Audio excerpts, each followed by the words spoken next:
Tus cicatrices son hermosas para Dios. Sharon James. Cómo encontrar paz y propósito en tus heridas del pasado. Capítulo 12. Revelando la verdad. Así todos nosotros, que con el rostro descubierto reflejamos como en un espejo la gloria del Señor, somos transformados a su semejanza con más y más gloria por la acción del Señor que es el Espíritu. Segunda de Corintios 3:18. Nunca imaginamos que eso nos iba a suceder a nosotros, ni en nuestra más loca imaginación pensamos que fuera a ser posible. ¿Por qué íbamos a pensarlo?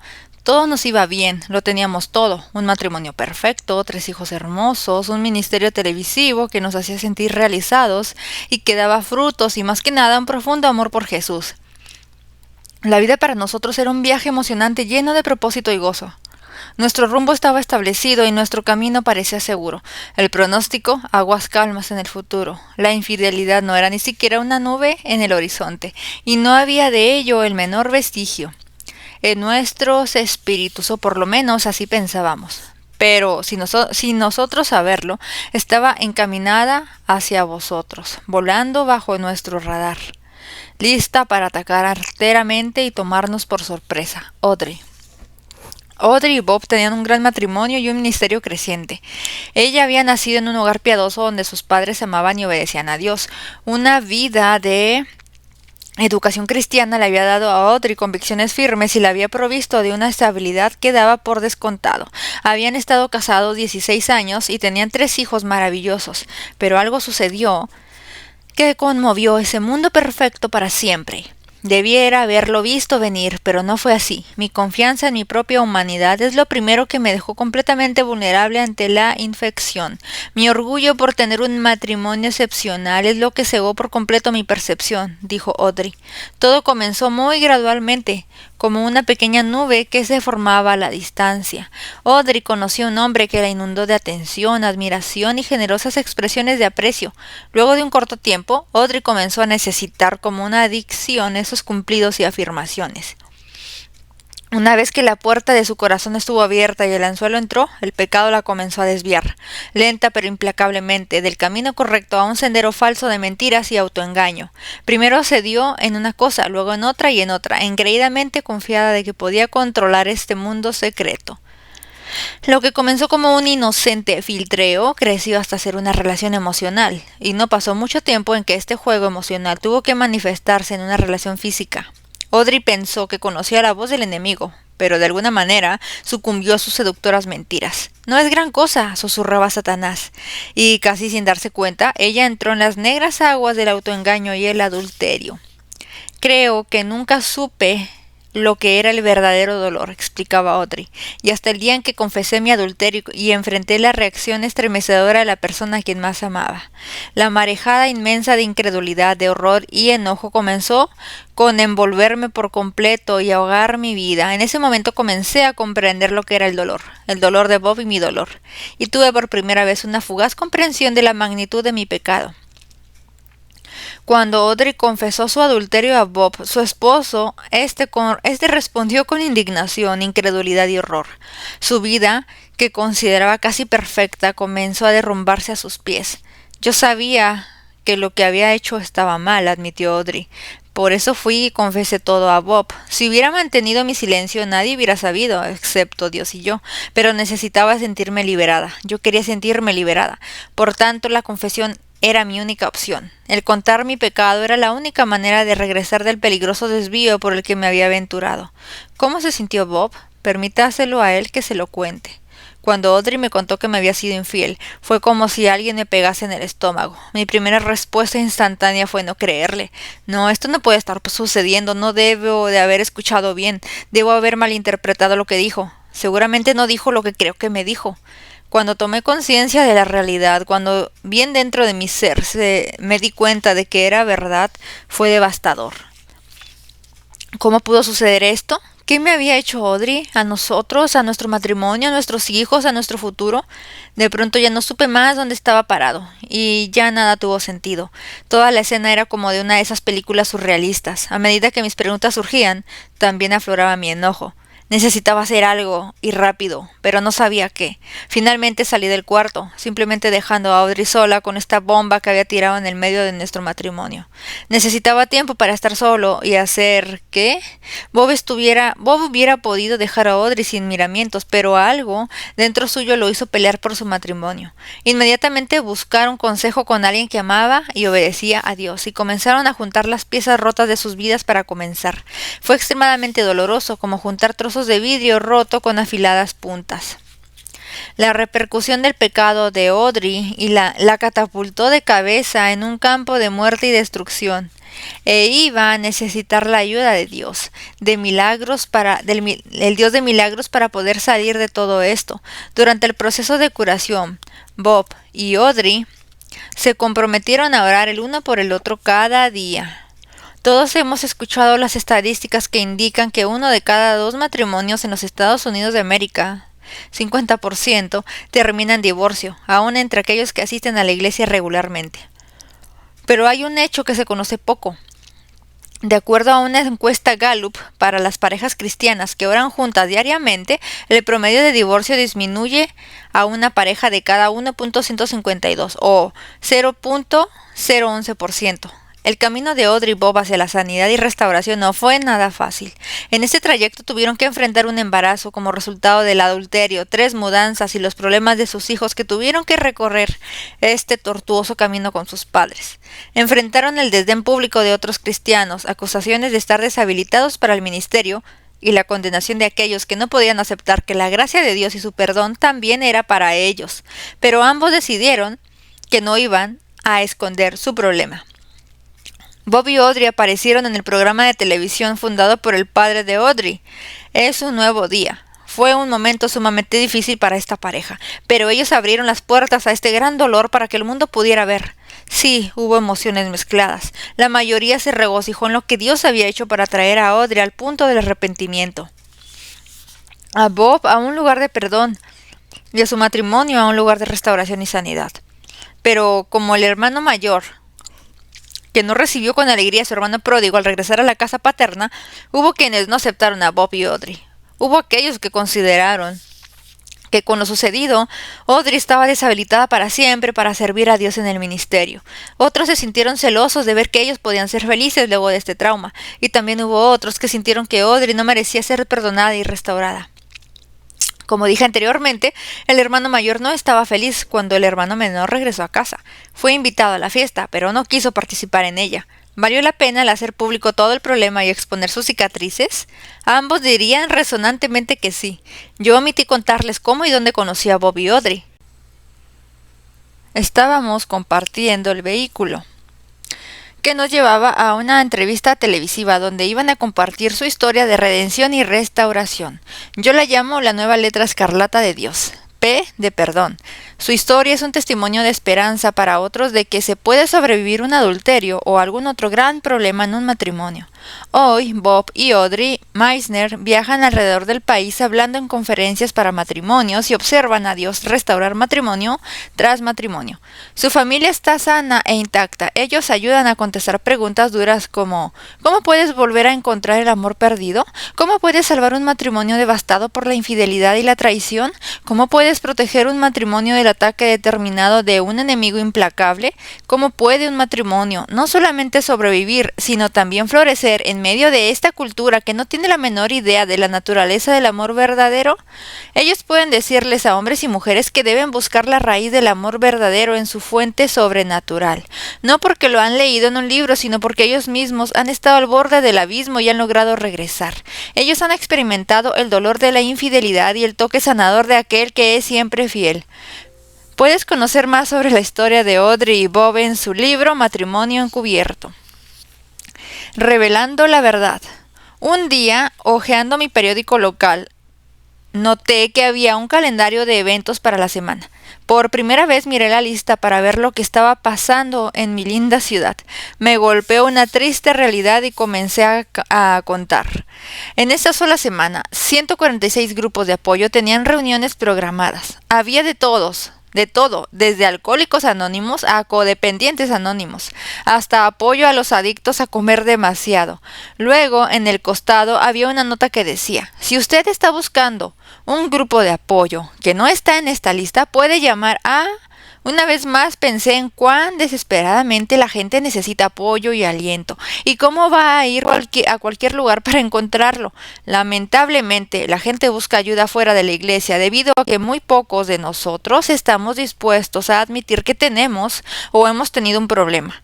Para poder revelar una cicatriz debemos poner nuestro orgullo a un costado, debemos quitarnos la máscara y debemos ser reales. El proceso implica morir a nuestro orgullo egoísta que nos quiere convencer de que debemos mostrarnos más felices, más sanos o más santos de lo que realmente somos. Jesús dice: si el grano de trigo no cae en tierra y muere, se queda solo, pero si muere, produce mucho fruto. El que se apega a su vida la pierde. En cambio, el que aborrece su vida en este mundo la conserva para la vida eterna. Juan 12, 24 y 25. Cuando tomamos la semilla de nuestro propio testimonio y la plantamos en la tierra del corazón herido de otra persona, va a producir fruto de sanidad para aquellos que más lo necesitan. Esas almas heridas que se sienten como si fueran las únicas personas que han experimentado ese dolor o fracaso.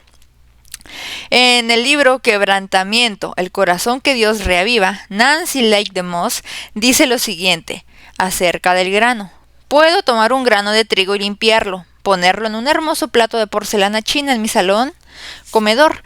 Puedo iluminarlo, tocarle música, orar por él. ¿Y qué va a pasar? Absolutamente nada. Va a continuar ahí solo. ¿Qué debe suceder con el grano para que lleve fruto? Debe enterrársele en la tierra y debe morir. Luego, después de haber muerto, va a echar raíces y los brotes de nueva vida van a comenzar a asomar. Luego continúa diciendo: con toda nuestra charla sobre la adoración, unidad, reconciliación, amor y poder de Dios, hemos pasado por alto el ingrediente esencial que hace posible estas cosas. Creo que el regreso a esta verdad, la necesidad de quebrantamiento y humildad, es el punto de partida para experimentar el avivamiento que necesitamos tan desesperadamente en nuestra vida, nuestros hogares y nuestras iglesias.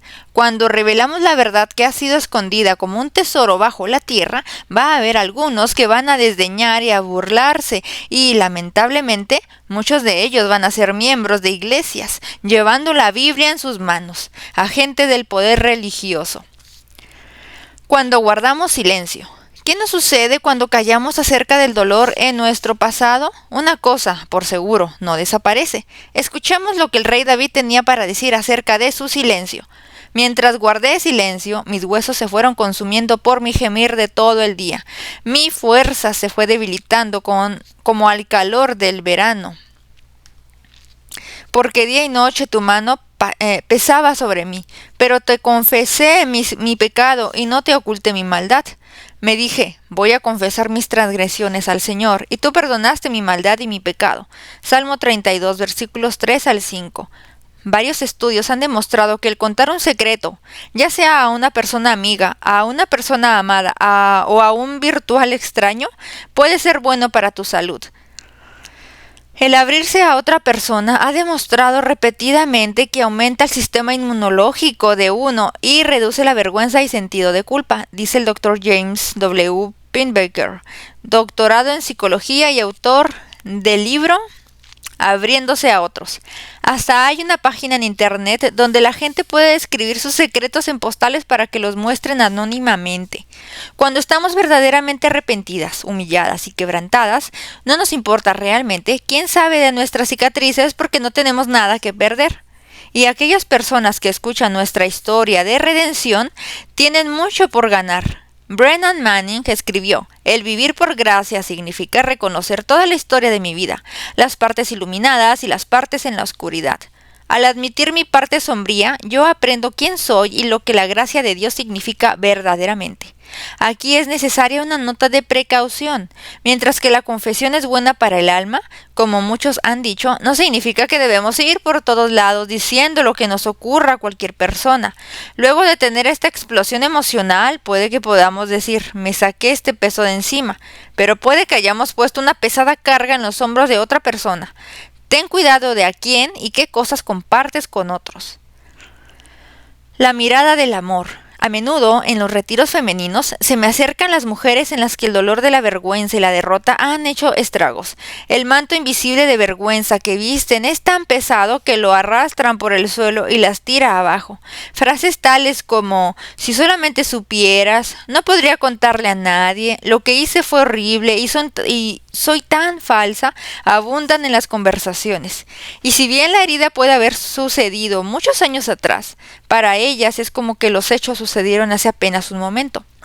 Gina es una de estas mujeres, absolutamente adorable como persona, una mujer pequeña con ojos color del chocolate, una hermosa sonrisa y hermoso pelo ondeado. Pero mientras estábamos bajo la cruz al final de la sesión principal, una sesión en la que clavamos nuestras cargas y errores del pasado a una cruz de madera, vi que esos enormes ojos marrones estaban rojos de tanto llorar y que su manto de vergüenza estaba apretujado a sus pies.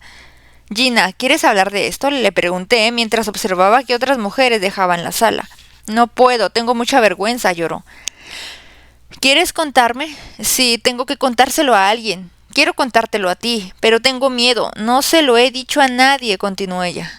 Salgamos afuera, le dije, mientras la guiaba a las 2 sillas mecedoras que miraban hacia la cadena de las grandes montañas Smoky.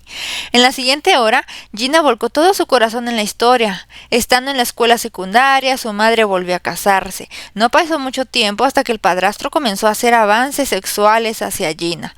La madre o no veía, o lo que pasaba, o no quería admitir la verdad. El único recurso que Gina tuvo fue escaparse. Así que se fue de la casa, sin dinero, sin un lugar seguro a donde ir, nadie que le ayudase, sin amigas. No tenía dónde ir, no contaba con suficiente dinero como para poder alquilar un departamento. Pero luego encontré esta mujer que parecía preocuparse por mí.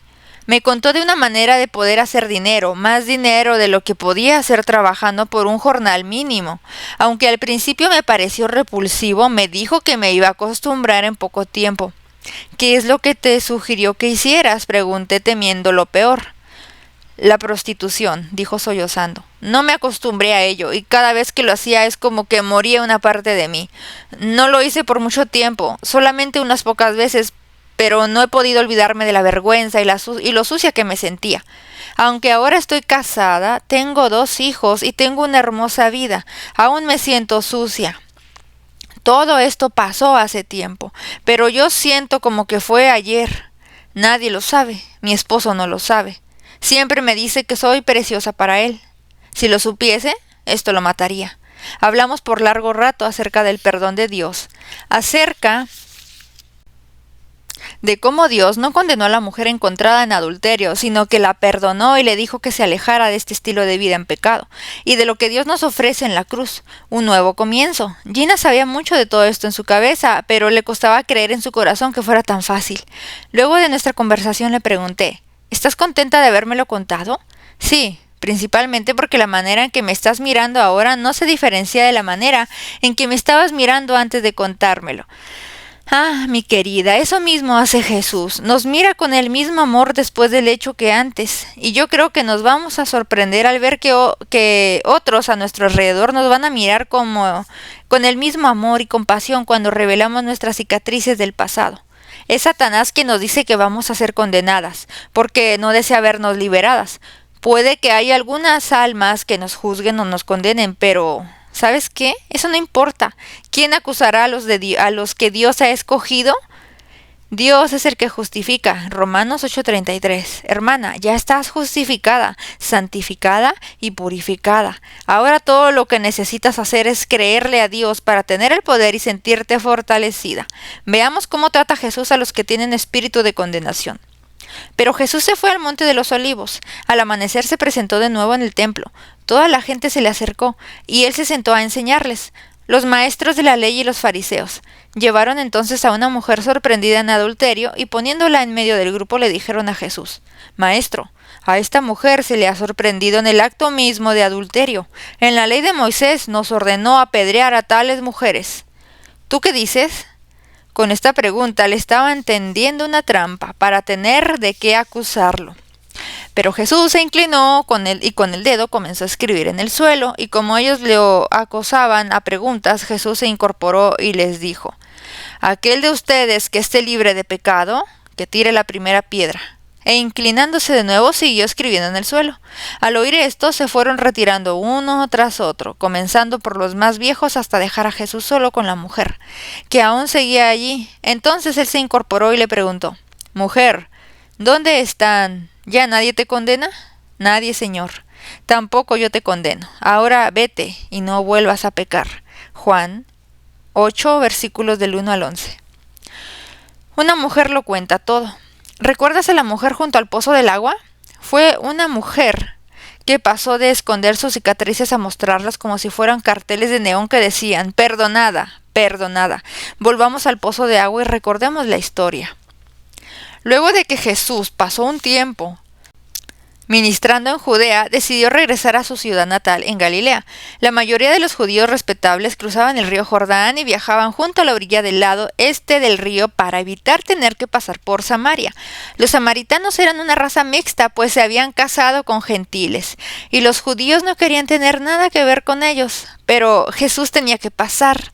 Juan 4:4, por Samaria, no debido a la geografía, sino porque su Padre lo había enviado para un encuentro divino. Jesús se adelantó a los discípulos y llegó al pozo de Jacob, mientras que los 12 iban a la población para comprar comida. Cansado y sediento, Jesús se sentó al borde del pozo. Luego de unos momentos, una mujer samaritana vino a sacar agua del pozo para el día.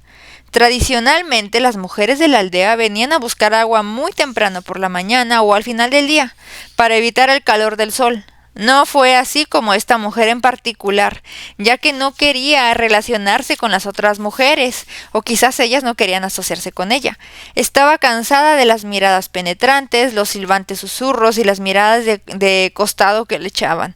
Para ella era más fácil de soportar el sol ardiente que el desdén de los habitantes de la aldea. Por eso venía al pozo al mediodía. Ella estaba avergonzada de sus cicatrices y con justa razón. Cuando iba a meter su cántaro en el pozo, Jesús le pidió: «Dame un poco de agua». Juan 4:7. La mujer se sorprendió de ver que Jesús le hiciera tal pedido. «¿Cómo se te ocurre pedirme agua si tú eres judío y yo soy samaritana?» Versículo 9. No era inusual para un viajero sediento el pedir un trago de agua fresca. Pero lo escandaloso era que un judío mantuviese en público una conversación con una mujer, especialmente una samaritana. Era algo nunca visto que un rabí judío bebiese de la misma taza de un samaritano, ya fuera hombre o mujer. La respuesta de ella debe haber tenido algo de sarcasmo, pero Jesús no permitió que eso lo desviara de su misión. Él estaba interesado más en ganar a la mujer que en ganar un argumento. «Si supieras lo que Dios puede dar y conocieras al que te está pidiendo agua», contestó Jesús, «tú le habrías pedido a él y él te habría dado agua que da vida. Todo el que beba de esta agua volverá a tener sed, pero el que bebe del agua que yo le daré no volverá a tener sed jamás, sino que dentro de él esa agua se convertirá en un manantial del que brotará vida eterna». Versículos 10, 13 y 14. Agua viviente, no tener sed nunca más. El solo pensamiento de no tener que regresar al pozo y enfrentar los murmullos de los habitantes de la aldea fue suficiente como para prestar interés. Pero Jesús tenía mucho más que agua para su sediento cuerpo. Él ofrecía la satisfacción para su alma sedienta. La mujer le dijo: «Señor, dame de esa agua para que no vuelva a tener sed, ni siga viniendo aquí a sacarla». «Ve a llamar a tu esposo y vuelve acá», le dijo Jesús. «No tengo esposo», respondió la mujer. «Bien has dicho que no tienes esposo. Es cierto que has tenido 5, y el que ahora tienes no es tu esposo. Esto has dicho en la verdad». Juan 4, versículos 15 al 18. Jesús le hablaba como si la mujer importara, y en verdad era importante. La luz del mundo había revelado sus zonas más oscuras. Fue increíble para ella al ver que Jesús podía ver a través de ella, como si la hubiese visto todos los días de su vida. Ella le creyó cuando él dijo que era el Mesías. Toda su vida había buscado satisfacción, había ido de un hombre a otro, pero su corazón continuaba tan vacío como el cántaro de agua que llevaba en sus brazos. Sin embargo, fue en ese preciso día que ella conoció al único ser que iba a satisfacer toda su añoranza. Corrió a la aldea en plena luz del día para contar a todos acerca de este hombre que le había dicho que todo acerca de ella. Versículo 29. Ya no estaba avergonzada de sus cicatrices, sino que las mostró y llevó a una aldea entera a Cristo. Como dijera Margaret Lee Rumbeck una vez, no hay poder en la tierra más formidable que la verdad. Esto se aplica a Jesús, quien es la verdad, y a nosotras cuando revelamos la verdad. Comencemos con una. Quizás haya algunas partes de tu vida que sientes que Dios te llama a compartir. ¿Dónde comenzar? ¿Puedo hacer una sugerencia? Comienza con algunas amigas que son confiables, que te aman, pase lo que pase. Dios nunca pretendió que fuéramos por la vida solos. Como ya hemos visto, cuando creó al hombre dijo, no es bueno que el hombre esté solo. Génesis 2:18. De la misma manera, no es bueno para ninguna de nosotras vivir la vida en soledad. Nos necesitamos las unas a las otras. Al haber creado Dios primeramente al hombre y a la mujer, su intención es que vivamos en comunidad los unos con los otros y con Él. Hay una escena muy graciosa en la película Cocodrilo Dundee. Él se encuentra en una fiesta en Nueva York con su nueva amiga Sue. Ella presenta a Dundee a un psiquiatra y Dundee está confundido acerca del rol de este tipo de médico. ¿No tienen psiquiatras en Australia?, pregunta Sue. No, simplemente tenemos compañeros, usando el término australiano mates para amigos, contestó. Como mujeres, las relaciones se dan naturalmente.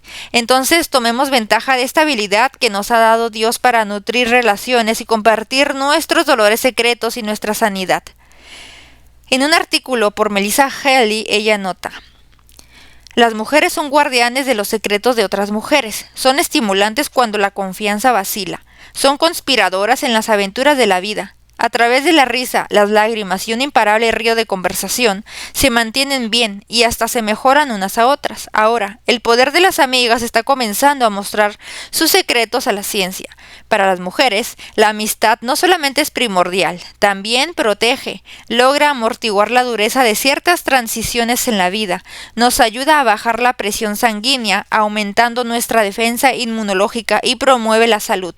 Puede que ayude a explicar uno de los misterios de la ciencia médica.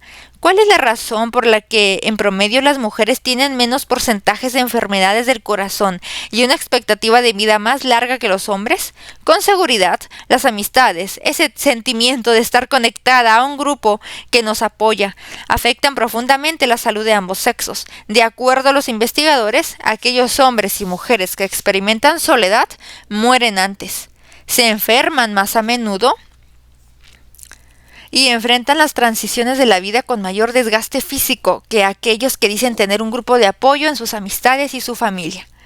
Haley nos cuesta lo que Susan Drake, de 82 años, comenta.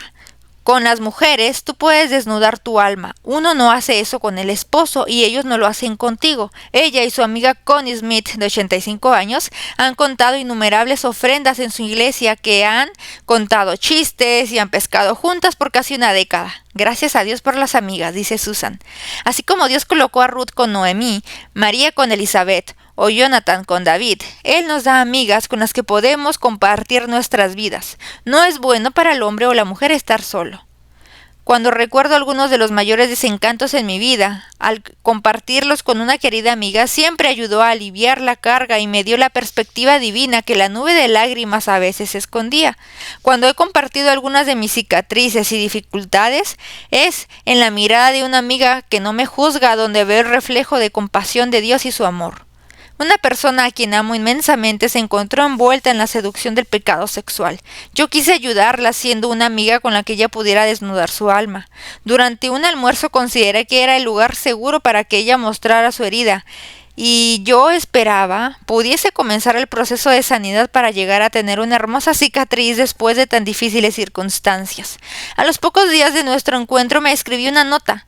Comparto esto contigo, no para recibir una palmadita de felicitación, sino para mostrarte que al ser una de nosotras un lugar seguro para que otra persona se sane, somos representantes de Cristo en un mundo que es duro y no perdona. Querida Sharon, el miércoles tuve el privilegio de almorzar con Cristo mismo. Su misma esencia, espíritu, amor y carácter comieron conmigo, escucharon a mi hambriento y empobrecido espíritu y me dijeron: yo te amo sin condiciones. No hay nada que puedas hacer que provoque que yo te rechace como mi amiga apreciada.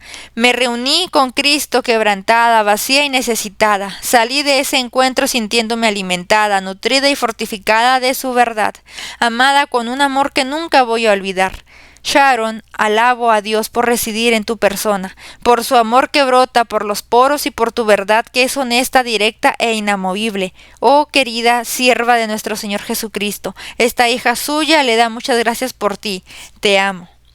¿Tienes una amiga así que te va a amar no importan las circunstancias en las que te encuentres? ¿Tienes a alguien con quien puedes ser totalmente honesta? Puede que sí, pero que no lo hayas dado la oportunidad de transparencia. Si has escondido una cicatriz en lo más profundo de tu corazón y estás deseando ser expuesta, yo te aliento a que cuentes tu historia. Cuando vamos por la vida aferrando, arañando, apretando y tratando desesperadamente de retener aquellas cosas que debiéramos dejar ir naturalmente, nos duele. Es como que nos atamos en nudos, nos sentimos constreñidas emocionalmente y encerradas en nuestro dolor. Perdemos la libertad de movimiento en nuestra vida y nos sentimos paralizadas. C.S. Lewis dijo una vez, por su propia naturaleza, todo nuestro ser es una vasta necesidad.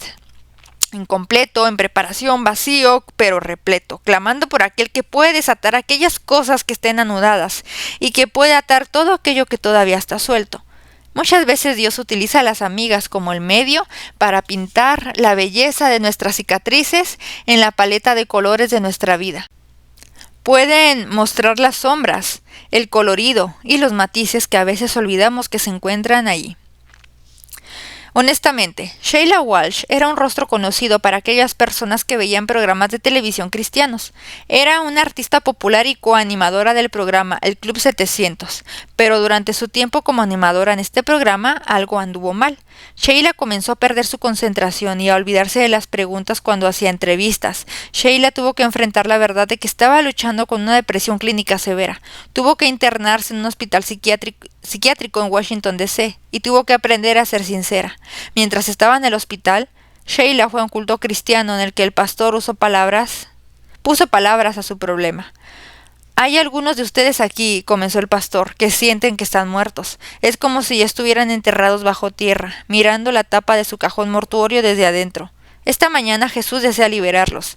Lo que simplemente tienen que hacer es hacer uso de las llaves y pasarla por el pequeño cerrojo por donde ven un pequeño haz de luz. Sheila descubrió muchas verdades nuevas acerca de su verdadera identidad durante los días y semanas que pasó en el hospital. Principalmente aprendió que no era su pasado el que la definía, sino un amoroso Dios que le llamaba a su hija. Pero estaba preparada Sheila para revelar estas cicatrices a la audiencia que la había visto tantas veces. Sí, lo estaba. Sheila regresó al Club 700, solamente que esta vez ya no era la entrevistadora, sino la persona entrevistada. Hubo cierto debate sobre si debía contar a la audiencia acerca de su estadía en el hospital psiquiátrico y de su lucha contra la depresión, pero ella respondió: esta era la pura verdad y yo necesitaba seguir contando la verdad como mejor pudiera hacerlo. Contó su historia con los coanimadores Pat Robertson, Ben Kinchlow y Terry Musset a su lado. En los meses que siguieron, Sheila recibió y leyó más de 5,000 cartas de televidentes que le contaron sus propias historias. Estaba realmente sorprendida de ver carta tras carta llenas de historia de gente batallando contra sus propias depresiones o las de un ser querido. Sheila no se sintió ni se siente avergonzada de sus cicatrices y Dios le está usando para llevar paz y propósito a otros con cicatrices propias. Honestamente, Sheila nos alienta a que dejemos las sombras en que nos encontramos y enfrentemos la verdad. Cuando dejas la sombra y pones tus pies en la tormenta, puede que por un tiempo te encuentres a merced de los vientos. Pero Cristo, el Señor, reina sobre el viento y las tormentas, y vas a salir con una vida plena. No un mero susurro de lo que Dios nos ha llamado a ser. Hay tanto más en la vida que simplemente sobrevivir. Dios desea que vivas, no simplemente que perdures de un día para el otro. Podemos tratar en vano de mejorarnos a nosotros mismos, pero solamente aquel que nos ha creado conoce el camino para nuestra sanidad. Los hijos de Noé. Poco después de haber creado a las personas, Dios comenzó a sentirse muy frustrado. Al ver el Señor que la maldad del humano en la tierra era muy grande y que todos sus pensamientos tendían siempre hacia el mal, se arrepintió de haber hecho al ser humano en la tierra y le dolió en el corazón. Génesis 6, versículos 5 y 6. Por eso Dios decidió quitar a la humanidad de la faz de la tierra por medio de una gran inundación. A los únicos que dejó con vida fueron a Noé, su esposa, sus 3 hijos, Sem, Cam y Jafet, y sus esposas. Luego de 40 días y noches de lluvia y otros 354 días de esperar a que bajaran las aguas, Dios dio la señal para que esta pequeña banda de sobrevivientes abandonara el arca. La misión que ahora tenían era esparcirse, poblar y dominar la tierra. Una de las primeras cosas que hizo Noé fue plantar una viña. Un día, celebrando el fruto de su trabajo con quizás demasiado del fruto de su viña, Noé bebió vino hasta embriagarse y se desplomó en su carpa, desnudo. Cam entró en la carpa, vio a su padre que yacía desnudo y salió corriendo a contárselo a sus hermanos. Muchachos, posiblemente les dijo, vengan y vean a nuestro padre, se ha emborrachado y está durmiendo. Su embriaguez tan desnudo como el día en que nació. Mientras Cam se mofaba de su padre y exponía su pecado, los otros 2 hermanos entraron cuidadosamente y lo cubrieron. De manera tal de no deshonrar a su padre, los dos se cubrieron con un manto, se lo echaron sobre sus hombros y caminaron hacia atrás para no verlo y avergonzarlo aún más. Luego ellos dejaron caer el manto sobre la desnudez de Noé. Génesis 6, 20 al 23. Cuando Noé despertó de su borrachera y se enteró de cómo su hijo menor lo había expuesto y había difundido la noticia de su borrachera, maldijo al muchacho y a su descendencia. Pero en el caso de sus otros 2 hijos los bendijo. Génesis 6, 24 a 27.